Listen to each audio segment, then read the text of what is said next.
Tinapay mula sa langit. A daily morning devotion with CRC family.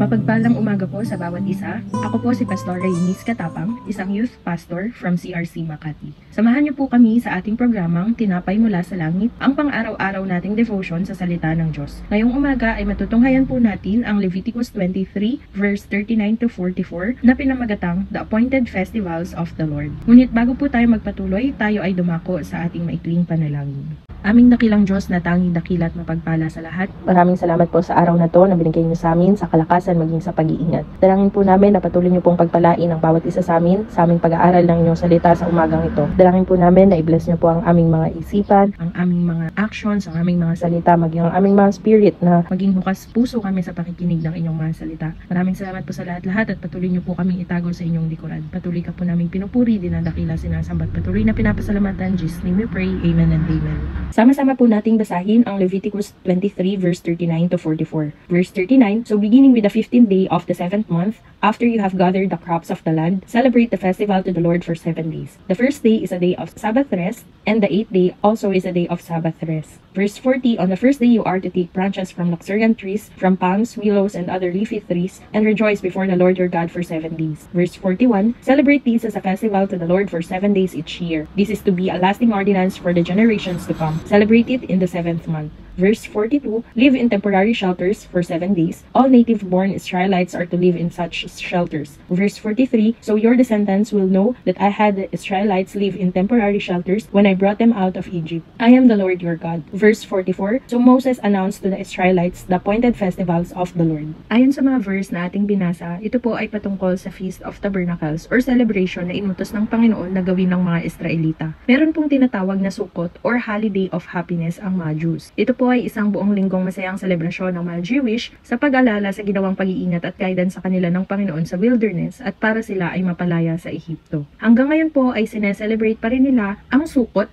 na ngayong taon ay nagsimula noong September 29 hanggang October 6. Sila po ay nagawa ng mga man-made hut called suka kung saan doon sila nananambahan at nagse-celebrate kasama nila ang kanilang mga families, friends at ang kanilang komunidad. Bakit tinutos ng Panginoon na magkaroon ng celebration or Feast of Tabernacle? Ang feast po, ayon sa Bible, ay time to celebrate and time of resting sa presensya ng ating Panginoon. Kaya ito po ay isa sa masasayang celebration na taon-taon ginaganap upang alalahanin ang kabutihan ng Diyos sa ating buhay. Dahil nais ng Panginoon na magdwell ang mga tao, miski habang tayo ay nandito pa sa lupa, ay maranasan na natin ang celebration na magaganap sa langit. Kaya sa verse na ito, He instructs Moses to build a tabernacle that mimics his dwelling place, the heavenly temple. Nais po ng Diyos na i-draw ang mga ancient Israelites and maging tayong mga Christians back to the Eden narrative. Nais ng Diyos na tayo ay magkaroon ng special days to worship, celebrate, and to rededicate our lives to God's holiness at makasama ang ating mga spiritual brothers and sisters para alalahanin ang kabutihan ng Diyos sa ating mga buhay.